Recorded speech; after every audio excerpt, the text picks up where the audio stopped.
Hello dear respected online viewers, আজকে আমরা আপনাদের সামনে উপস্থিত হয়েছি একটি নতুন মাত্রার ভিডিও নিয়ে, যেখানে আমরা স্পোকেন ইংলিশের কিছু গুরুত্বপূর্ণ বিষয় নিয়ে আলোচনা করব, মৌলিক বিষয় নিয়ে আলোচনা করব।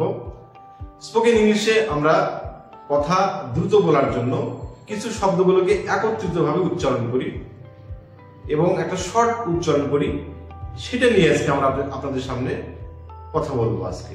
যেমন গোনা, গোনা কথার অর্থ হচ্ছে going to. You gonna talk to me, তুমি আমার সঙ্গে কথা বলতে যাচ্ছ, অর্থাৎ তুমি আমার এই বিষয়ে তুমি আমার সঙ্গে কথা বলতে যাচ্ছ, এরকম বোঝাবে। লিমি, লিমি কথার অর্থ হচ্ছে লেট মি।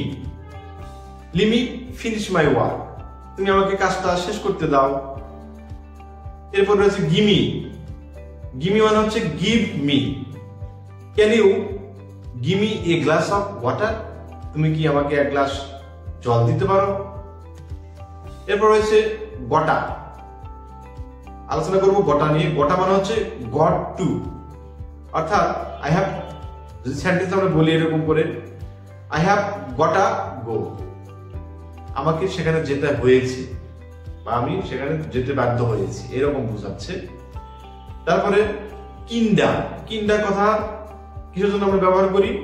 কিন্ডা মানে হচ্ছে কাইন্ড অফ।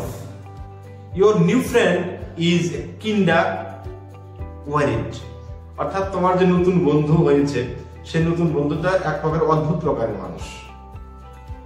এরপরে আসবো আমরা আর একটা শব্দ নিয়ে, সেটা হচ্ছে আউটা।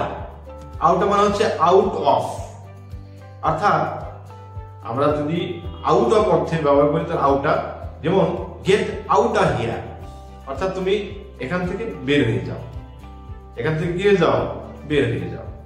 এরপরে লাস্ট যে বিষয়টা নিয়ে কথা বলবো সেটা হলো হাফটা। হাফটা মানে হচ্ছে হ্যাভ টু। আমি যদি সেন্টেন্সে ব্যবহার করে দেখাই তাহলে এভাবে হবে, I have to do it, অর্থাৎ আমাকে এটা করতে হয়েছে বা এটা আমাকে করতে হয়। প্রিয় দর্শক মন্ডলী, আমরা এই ধরনের ভিডিও নিয়ে আপনাদের সামনে সবসময় দেওয়ার চেষ্টা করব। আমাদের যদি ভিডিওটা ভালো লেগে থাকে অবশ্যই লাইক, কমেন্ট, সাবস্ক্রাইবের মাধ্যমে আমাদেরকে সাপোর্ট এবং শেয়ার করে যাবেন, উৎসাহিত করবেন, ইন্সপায়ার করবেন, যাতে করে আমরা নতুন করে ভিডিও আপনাদের সামনে উপস্থিত হতে পারি, উপহার দিতে পারি, নতুন মাত্রা শক্তি সঞ্চয় করে আপনাদের সামনে আসতে পারি। Till then you will keep yourself well. Bye, best of lakh.